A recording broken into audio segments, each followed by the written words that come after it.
৭২ ঘন্টা সড়ক অবরোধের পর খাগড়াছড়িতে যানবাহন চলাচল স্বাভাবিক হয়েছে। সব সড়কে গাড়ি চলাচল করছে। খাগড়াছড়ির খাগড়াপুর থেকে জানাচ্ছেন আবু দাউদ।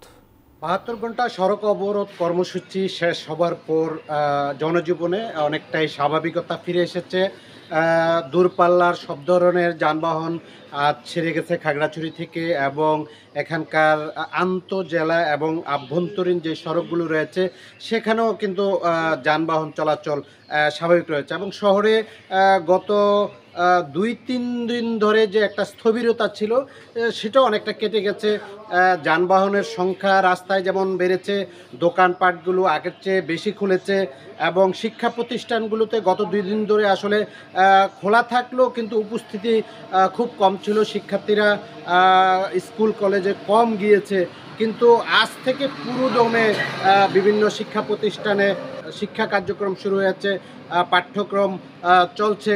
দেশের অন্যতম বড় পর্যটন কেন্দ্র সাজেকে যেসব পর্যটকরা আটকা পড়েছিলেন তারা আজকে ইতিমধ্যে সাজেক থেকে রওনা দিয়েছেন। তারা এখন পথে রয়েছে, তারা কিছুক্ষণের মধ্যেই খাগড়াছড়ি এসে পৌঁছবে।